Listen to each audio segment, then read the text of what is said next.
Hello guys, good morning to all. My name is Shivam Tyagi. Welcome to Study Funda. So here's the complete newspaper and this is on 9 August 2020. Let's start the session. Our first news is regarding हाँ ये अभी एक दुखद हादसा हो गया। पता नहीं 2020 में कितने दुखद हादसे होने वाले हैं। तो ये आपको जैसे पता ही है कि केरला में एक एयर इंडिया की फ़्लाइट आ रही थी तो जब लैंडिंग हुई तो वो क्रैश हो गई।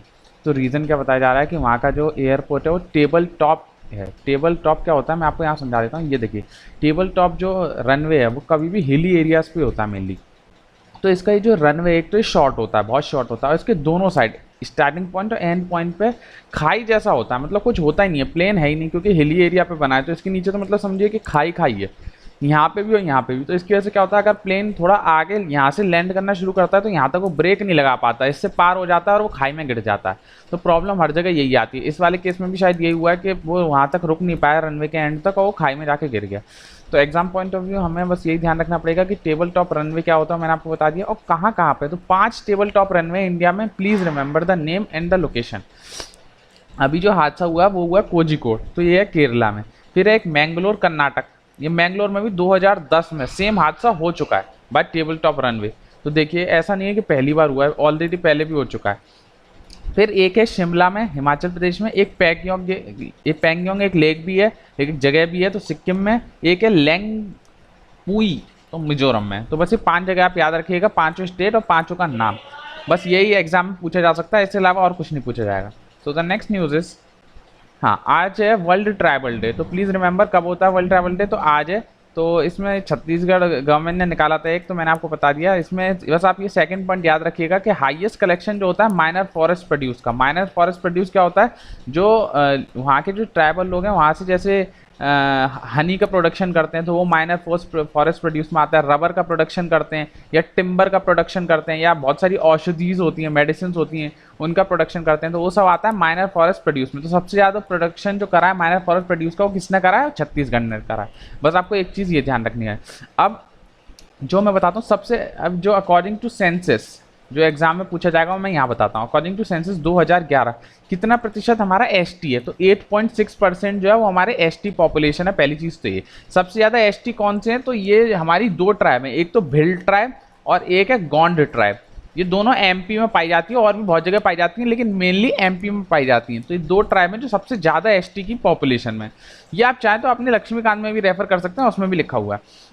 फिर इन जो ये जो स्टेट हैं जिनमें ट्राइब्स पाई जाती हैं, तो ऐसी कितनी टोटल स्टेट्स हैं, तो 10 स्टेट्स हैं टोटल है। 10 स्टेट्स ये 5th शेड्यूल एरियाज में रखी गई हैं। टोटल 10 स्टेट्स जहाँ ट्राइब्स पाई जाती हैं। और इन 10 स्टेट्स में पंचायती वाला एक्ट नहीं लगता। एक चीज़ तो ये, जहाँ ट्राइबल पॉपुलेशन पाई जाएगी वहाँ पंचायती वाला एक्ट नहीं लगता। वहाँ कौन सा एक्ट लगता है, वहाँ स्पेशल एक्ट है, उसका नाम है पेसा। आपने पढ़ा भी होगा, पेसा एक्ट 1996 ये लगता है। ये मैंने थोड़ी ज़्यादा जानकारी दे दी आपकी जानकारी के लिए, बस इतना ही काफ़ी है कि 8.6 टोटल पॉपुलेशन है इंडिया में एसटी की। और सबसे ज़्यादा कहाँ है, भिल और गोंड में। कितनी कितनी स्टेटों में ट्राइब, तो कम से कम 10 स्टेट्स हैं जो 5th शेड्यूल एरियाज में रखी गई हैं। इनमें पंचायती वाला कोई लॉ नहीं लगता है, इनमें स्पेशल लॉ लगता है, पेसा एक्ट लगता है। बस आप इतना ध्यान रखिए, इसमें और कुछ जानने का नहीं है। So the next news is, हाँ अब ये WHO official warn again vaccine nationalism. अब वैक्सीन के नाम पे सब नेशनलिज्म कर रहे हैं कि हमारा देश बना रहा है, हमारा देश बना रहा है। तो WHO के ऑफिशियल कह रहे हैं ऐसा मत करिए, लोगों को बचा लीजिए प्लीज़। तो for exam point of view WHO is very important organization. तो हम पहले जान लेते हैं WHO के बारे में। तो WHO है world health organization, specialized agency है यूएन की। सबसे पहला इंपॉर्टेंट क्वेश्चन तो ये है कि ये यूएन की एजेंसी है या नहीं। तो हाँ ये यूएन की एजेंसी है। किस काम में आती है, for responsible for international public health. Public health से रिलेटेड कुछ भी काम होगा तो हमें WHO को याद करते हैं। 2 क्वेश्चन तो ये होगा। फिर इसका हेडक्वार्टर कहाँ है, जनीवा स्विट्जरलैंड में, ये इसका हेडक्वार्टर है। Please remember it. कब फाउंड हुई थी, 1948 में फाउंड हुई थी। इसकी पेरेंट ऑर्गेनाइजेशन कौन है, तो UNEOSC ये। इसको वैसे हम इकोसॉक नहीं, यूएन की है, सॉरी UNEOSC ये इसका नाम है। तो प्लीज रिमेंबर इट, इसकी पेरेंट ऑर्गेनाइजेशन का। अब मैं बताता हूँ इसमें इसको फंडिंग कैसे होती है। तो इसको फंडिंग जो गवर्नमेंट करती है, जितने भी इसके मेंबर नेशन है वो इसको फंड करेंगे। कैसे फंड करेंगे, हर देश जो है वो अपनी GNP gross national product and population के बेस पे इसको फंड करता है। ऐसे नहीं है कितना भी फंड कर देगा। तो हर गवर्नमेंट जो है वो GNP और अपनी पॉपुलेशन को देखते उतना ही फंड इसमें कंट्रीब्यूट करती है। इसमें प्राइवेट ऑर्गेनाइजेशन NGOs वगैरह भी इसमें फंड कर सकते हैं। एक इंपॉर्टेंट क्वेश्चन ये है। इसकी सबसे बड़ी बॉडी कौन सी है जो डिसीजन लेती है? तो WHO हेल्थ असेंबली बोलते हैं उसे, WHO हेल्थ असेंबली जो सारे डिसीजन लेती है, सबसे बड़ी बॉडी है WHO के अंदर। एक क्वेश्चन ये हो गया। फिर अभी आपने देखा होगा कोविड जो हमारा कोरोना वायरस है उसको डिक्लेयर किया गया public health emergency of international concern, ऐसे public health emergency EIC public health emergency of international concern. तो ये किसने घोषित करा है? तो ये भी WHO ने घोषित करा है। और ऐसा नहीं है पहली बार कोरोना के लिए ये पब्लिक हेल्थ इमरजेंसी को बहुत बार डिक्लेयर हो चुका है। ये तो शायद 6वां या 7वां टाइम है जब ये कर रहा है। बहुत बार इबोला के लिए भी आपने देखा होगा, इबोला के लिए भी ये PHEIC डिक्लेयर होता है। तो ऐसा नहीं है पहली बार डिक्लेयर हुआ। तो इसमें मैंने वैसे भी आपको बहुत सारी जानकारी दे दी। एक और बता देता हूँ, इसके डिसीजन जो है वो नॉन बाइंडिंग है, एडवाइजरी होते हैं, किसी पे भी बाइंडिंग नहीं है बस ये एडवाइजरी जारी कर सकता है। बस इतना ही इसमें जानना है, और कुछ नहीं जानना है। मैंने सब आपको शॉर्ट में बता दिया। जो मैं यहाँ बताता हूँ please write in your notes, please write in notes. और ऐसा नहीं है कि WHO आज आ रहा है तो एक बार आप अपने नोट्स में लिख लीजिए, फिर तो मैं यहाँ पर बस आप रिवाइज करिए। यही चीज़ मैं आपको हो सकता है हफ्ते में एक दिन आपको WHO पढ़ा ही देता हूँ मैं, तो एक बार आप अपने नोट्स में लिख लीजिए ये सब चीज़। उसके बाद तो बस यहाँ मेरे साथ रिवाइज करिए। यही चीज़ मैं रिपीट करूँगा हर लेक्चर में, ऐसा नहीं है कोई नई चीज़ WHO के लिए लेके आऊँगा। तो बस एक बार अपने नोट्स में लिखिए, रिवाइज तो मैं यहाँ आपको कराऊँगा। सो द नेक्स्ट न्यूज़ इज, हाँ अभी मैंने कल आपको बताया था कि GC मुर्मू ये कौन थे? लेफ्टिनेंट गवर्नर थे अभी जम्मू कश्मीर के। तो इन्होंने कल रिजाइन दे दिया था। मैंने बोला था ये शायद कैग बन सकते हैं, तो अब शायद पक्का हो गया, ये कैग बन गए, इन्होंने ओथ ले ली। तो बस हमें जानना है कैग के बारे में, very important for the UPSC perspective. तो ये मैंने अपने नोट्स का थोड़ा सा एक कटिंग आपको लगा दी है, फिर आप पढ़ सकते हैं। तो कैग क्या है? तो कैग किस आर्टिकल में आपको रोज बता रहा हूँ 148 में ये हेड होता है इंडियन ऑडिट अकाउंट डिपार्टमेंट का। और क्या कहते हैं इसको अपॉइंट कौन करता है? इसको प्रेसिडेंट अपॉइंट करता है by warrant is in hand and seal. ये ओथ लेता है, ओथ तो लेगा। फिर क्या कहते हैं टर्म कितना होता है? 6 साल या 65 साल? प्लीज़ देखिए 6 साल बहुत कम लोगों का है, तो प्लीज़ रिमेंबर इट, इसका 6 साल या 65 साल होता है। और इनको रिमूव कर सकते हैं बाय स्पेशल मेजोरिटी। रिमूव तो प्रेसिडेंट ऑफ इंडिया ही करेगा, लेकिन उसके लिए पार्लियामेंट में स्पेशल मेजोरिटी लानी पड़ेगी, तब ये रिमूव हो सकते हैं। इनका जो officer does not hold office till the pleasure of president. तो अगर प्रेसिडेंट रिजाइन भी दे देते हैं तो भी ऐसा नहीं है कि कैग भी चले जाएंगे, नहीं कैग तो रहेंगे। तो इसीलिए इसमें लिखा गया does not office hold till the pleasure of president. एक तो ये, क्योंकि इनको सिक्योरिटी ऑफ टेन्योर मिला हुआ है, मतलब 6 साल तक ये रहेंगे ही रहेंगे। और इनको फर्दर री एम्प्लॉयमेंट नहीं हो सकता, ये तो मैंने आपको बता दिया था, नॉट एलिजिबल फॉर फर्दर री एम्प्लॉयमेंट। इनका जितना भी पैसा है, जितनी भी फीस, सैलरी और जितना भी इनका आफ्टर पेमेंट है, वो सब कंसोलिडेटेड फंड ऑफ इंडिया से आएगा। तो कंसोलिडेटेड फंड ऑफ इंडिया किस में लिखा गया? पहली बात तो आर्टिकल 266 में लिखा गया। फिर इससे क्या होता है, इस पर भी वोटिंग नहीं हो सकती कि इनका पैसा कम करो, इनका पैसा ज़्यादा करो। तो जो भी चीज़ कंसोलिडेटेड फंड ऑफ इंडिया, उसमें कुछ हो ही नहीं सकता, जितना पैसा उतना ही रहेगा। उस पैसे को कभी भी कम नहीं कर सकते, बढ़ा जरूर सकते हैं, ये तो है। फिर इनकी ड्यूटी क्या है, ये दोनों का देखते हैं। जो कॉम्प्ट्रोलर एंड ऑडिट जनरल, तो ऑडिट जो करते हैं दोनों की करते हैं, भले सेंटर हो भले स्टेट हो। तो जितना भी consolidated fund of India, public fund of India, या जो भी बॉडी किसी भी तरह से स्टेट और सेंटर फाइनेंस करेगा, उसका ऑडिट कैग करेगा। मैं फिर से बोल देता हूँ, कोई भी बॉडी जिसको फाइनेंस स्टेट गवर्नमेंट या सेंट्रल गवर्नमेंट करेगी, उसका ऑडिट कैग करेगा। ये सिंपल भाषा। ये किस किस का ऑडिट नहीं करता है? तो SBI का ऑडिट नहीं करता है, ये LIC का ऑडिट नहीं करता है। ये 2 एक्सेप्शन आपको यहाँ मैंने बता दिए। फिर ये 3 रिपोर्ट सबमिट करता है। सबमिट किसको करेगा? प्रेसिडेंट ऑफ इंडिया को रिपोर्ट सबमिट करता है। प्रेसिडेंट ऑफ इंडिया ये रिपोर्ट जो है वो पार्लियामेंट में रखते हैं। और पार्लियामेंट में कौन सी कमिटी है जो इसको देखती है? तो बिजनेस एडवाइजरी कमिटी। वो चेक करती है कि आपने सही बिजनेस नहीं, कल मैंने आपको बताया था कौन सी थी, पब्लिक एडवाइजरी कमेटी यहाँ शायद, तो वो चेक करती है। तो 3 रिपोर्ट कौन कौन सी है? एप्रोप्रिएशन अकाउंट, फाइनेंस अकाउंट और पब्लिक अंडरटेकिंग। तो 3 रिपोर्ट है जो कैग सबमिट करता है। तो यहाँ मैंने आपको पूरी कैग की जानकारी दे दी। Please go through the Laxmikanth, इतना ही उसमें मिलेगा। जो काम की चीज़ों मैंने यहाँ पॉइंट कर दी है। अगर आप नहीं भी जाएंगे तो भी आपके 100% सवाल हो जाएंगे। जो कैग में आने वाले सवाल हैं मैंने सब यहाँ एक जगह लिख दिए हैं, तो आप ये नोट्स में लिख सकते हैं।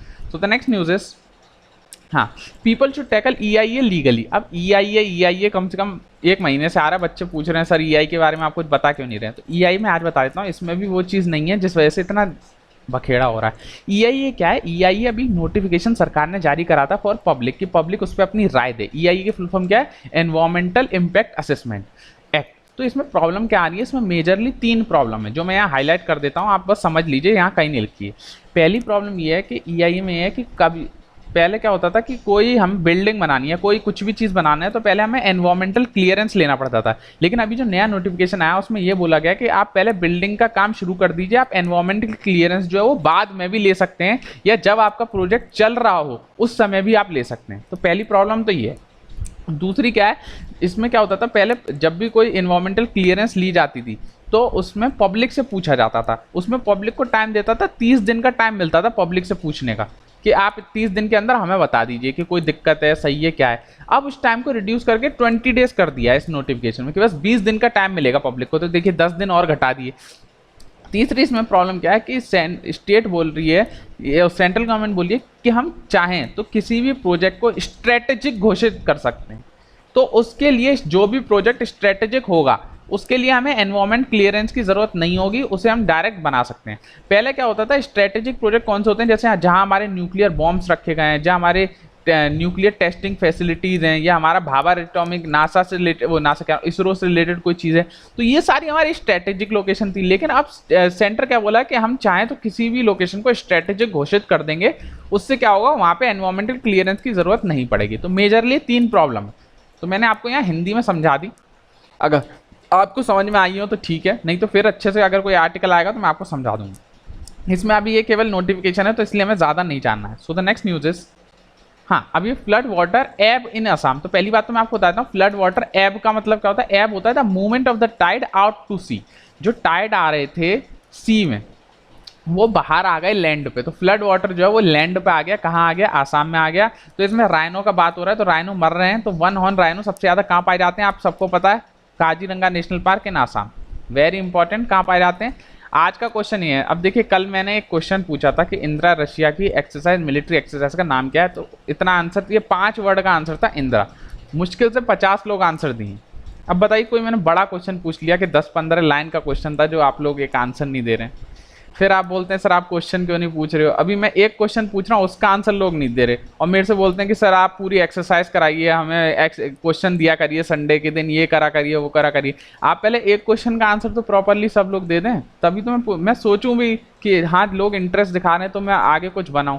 अब एक जने मुश्किल से 50 से 60 लोग आंसर दिए, और जबकि वीडियो कम से कम 1000 लोग देखते हैं, कम से कम 500 लोग भी आंसर देते तो मैं समझ जाता। आंसर कितना बड़ा था ये, या तो ऐसा है कि आप लोगों को ये पता ना हो, तो फिर ये समझ लीजिए, अगर आप लोगों को ये पता नहीं है कि आपकी तैयारी बहुत ही बेकार चल रही है। अगर किसी को इंदिरा आंसर नहीं पता था तो आप समझ लीजिए कि आपकी तैयारी बिल्कुल ही खराब चल रही है। तो यार ऐसा मत करो, जिनको अगर आंसर नहीं पता है, मान के चलिए आपको आंसर नहीं पता, आप लिख दीजिए सर हमें आंसर नहीं पता, मैं रिप्लाई में आपको आंसर वहीं दूंगा। देखिए इतना तक करने के लिए मैं तैयार हूँ, लेकिन आप आंसर दीजिए प्लीज़। फिर आज का क्वेश्चन मैं पूछता हूँ, देखिए ये जो ब्रह्मपुत्र, अरे सॉरी आंसर ही बता दिया ना। ये आज का क्वेश्चन था, ये काजीरंगा नेशनल पार्क किस रिवर में से फ्लो होता है और इसका IUCN स्टेटस क्या है। 1 हॉर्न राइनो का IUCN स्टेटस। तो आज के 2 क्वेश्चन है, प्लीज आंसर इट। रिवर कौन सी बतानी है जो काजीरंगा नेशनल पार्क से फ्लो होती है, और IUCN स्टेटस किसका बताना है, काजीरंगा 1 हॉर्न राइनो का बताना है। तो आज के क्वेश्चन ये है। So the next news is, हाँ आज संडे की न्यूज़ थी तो ये साइंस वाला पेज आता है, तो इसमें एक इंपॉर्टेंट न्यूज़ आई थी, सन कोरोनल मैग्नेटिक फील्ड मेजर। तो सन के कोरोनल मैग्नेटिक फील्ड को मेजर किया गया। तो पहले हम जान लेते हैं सन कैसा होता है। तो देखिए सन का जो अंदर वाला पार्ट होता है, ये न्यूज़ आप मत देखिए, न्यूज़ तो बहुत बकवास लिखा है। तो ये कोर होता है, इसे हम कोर कहते हैं। ये कितना गर्म होता है, 15 मिलियन डिग्री का होता है। फिर जो इसकी सबसे बाहर वाली लेयर होती है उसको हम बोलते हैं कोरोना। वो होती है कोरोना, ये वो वाला कोरोना नहीं है, आउटर कोर ऑफ सन वाला कोरोना। तो ये गर्म होता है 1 मिलियन डिग्री का। फिर कोरोना और कोर के बीच में एक फोटोस्फीयर पाया जाता है, तो वो जो होता है वो 5700 डिग्री का होता है। अब साइंटिस्ट इस बात से कंफ्यूज थे कि अंदर इतना गर्म है 15 मिलियन, उसके बाद ठंडा हो गया, बस 5000 डिग्री रह गया, और फिर जैसे ही हम बाहर आए तो फिर 1 मिलियन हो गया। तो कैसे हो रहा है, आउटर कोर इतनी गर्म कैसे हो गई, और जब हमारी इनर कोर जो फोटोस्फीयर है वो इतनी गर्म है नहीं। तो इसका रीजन क्या है, ये पूछा करने के लिए, तो इसका रीजन जो इन्होंने बताया वो बताया magnetic reconnection is a process where oppositely polarity magnetic field lines connect and some of the magnetic. इसमें मैं आपको हिंदी में बताता हूँ, ये कहना है कि अपोजिट जो हमारी मैग्नेटिक फील्ड लाइंस है वो एक दूसरे को अट्रैक्ट कर देती हैं। इस अट्रैक्शन की वजह से एक हीट पैदा होती है, उस हीट की वजह से ये आउटर कोर जो है वो इतनी गर्म हो रही है। हमें ये सब नहीं जानना है, बस हमें जानना है कोर। कोर सबसे इंटरनल पार्ट होता है, उसके आगे होता है हमारा रेडियो एक्टिव जोन, फिर कन्वेक्शन जोन, सबसे आउटर पार्ट। अगर कोई पूछ ले outer part of the sun is called, तो हमें लिखना है कोरोना। और inner part is called core. Core तो जो अर्थ का भी इनर पार्ट है उसे भी हम कोर बोलते हैं, लेकिन आउटर पार्ट जो सन का उसको हम बोलते हैं कोरोना, कोरोना। बस आपको ये ध्यान रखना है। टेम्परेचर तो आप याद रख सकते हैं कि, और एक क्वेश्चन ये बन सकता है कि inside the corona the temperature is less, तो हाँ ये बात स्टेटमेंट भी सही है, अंदर जो कोरोना के वो टेम्परेचर कम होता है।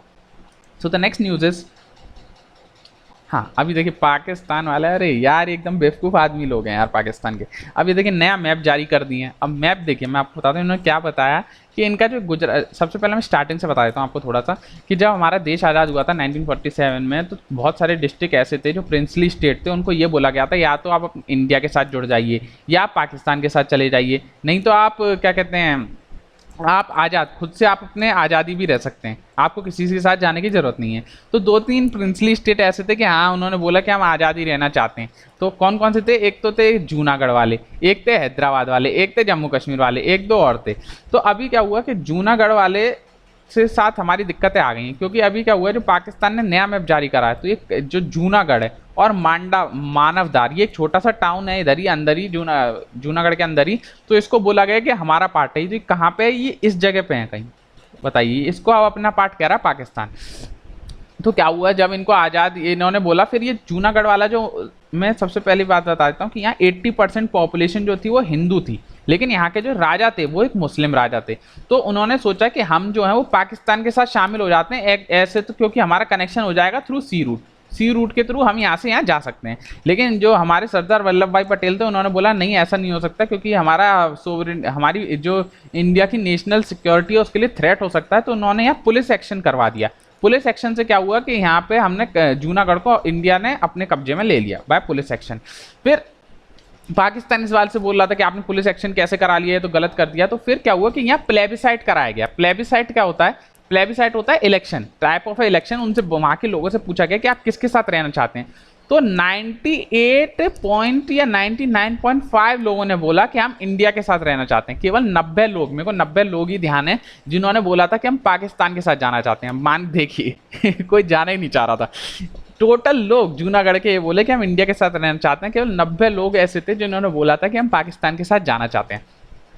फिर पाकिस्तान इस चीज़ को भी नहीं माना। आप लोगों को ये नहीं पता होगा, जो जम्मू कश्मीर में जो हमारा मैटर चल रहा है वो हमारा यूएन के साथ है। तो जम्मू कश्मीर के साथ साथ जूनागढ़ भी यूएन में ही चल रहा है, ये कोई ध्यान नहीं देता। जो जम्मू कश्मीर वाली रिपोर्ट है उसमें जूनागढ़ का भी नाम है, वो भी हमारा यूएन में ही केस चल रहा है, भी डिस्प्यूटेड। आपको ये नहीं पता होगा तो जूनागढ़ भी हमारा यूएन में है, लेकिन जूनागढ़ का इतना हमारा नाम आता नहीं है क्योंकि इंडिया ने एक प्लेबिसाइट करा रखा है। तो अगर वो यूएन वाले बोलेंगे तो हम तो अपना प्लेबिसाइट दिखा देंगे। हमने तो यहाँ के लोगों से पूछा था।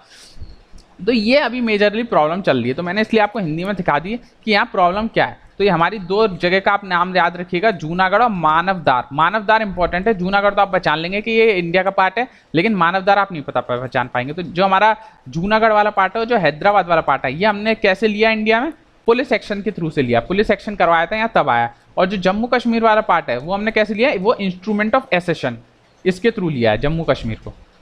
ये 1948 में हमने अपने पास ले लिया था, ये और बता देता हूँ। सो इसमें और कुछ नहीं जानना है। So the next news is are over. So I think you like my lecture. एक चीज़ रह गई, शायद मैं पीछे बता देता हूँ। हाँ, इसमें मैं शेड्यूल्स बताना भूल गया आपको। शेड्यूल्स और बताने थे मेरे को, एक चीज़ और ध्यान आ गई, क्योंकि बहुत बार शेड्यूल्स, अब शेड्यूल्स हमारे 12 शेड्यूल्स हैं जो रखे गए हैं हमारे इंडियन कॉन्स्टिट्यूशन में। तो आप उसको शॉर्ट ट्रिक कैसे याद करेंगे, बहुत लोग बोलते हैं, तो मैं बता देता हूँ। टीयर्स ऑफ ओल्ड पीएम, ये ट्रिक है 12 शेड्यूल याद करने की। टी से होता है हमारे टेरिटरी, ई से होता है इम्यूलमेंट्स, इम्यूलमेंट्स होता है या सैलरी जिसे हम बोलते हैं। ए से क्या होता है, अफर्मेशन या ओथ्स। तो ओथ्स अभी जो हमारे कैग ने जो हमारी ओथ ली है वो इसी के अंदर ली है। कैग को इसके अंदर रखा गया है 3rd शेड्यूल के अंदर फॉर ओथ। कैग की भी ओथ जो है वो 3rd शेड्यूल में रखी गई है। मैं आपको यहाँ और बता देता हूँ। आर से क्या होता है, आर से होता है राज्यसभा। एस से क्या होता है, शेड्यूल एरियाज। ओ से क्या होता है, other schedule areas. Other schedule areas में कौन से आते हैं, 4 हैं, आपको पता होगा। उसकी शॉर्ट फॉर्म है ATM, आसाम, त्रिपुरा, मिजोरम, मणिपुर। ATMM, हाँ, आसाम, त्रिपुरा, मिजोरम, मणिपुर, ऐसे। फिर हाँ, हम कहाँ तक पहुँच गए थे, अदर शेड्यूल एरियाज। फिर एफ से हमारी फेडरल लिस्ट है, जिसमें 3 होती हैं, स्टेट लिस्ट, कॉन्करेंट लिस्ट और सेंट्रल यूनियन लिस्ट जिसे बोलते हैं, वो ये है। ओ से अदर लैंग्वेजेस, लैंग्वेजेस हमारी 22 हैं, आपको पता ही है। एल से हमारा लैंड वाले जो हैं, लैंड, इसमें कौन सा अमेंडमेंट है, 1st अमेंडमेंट है।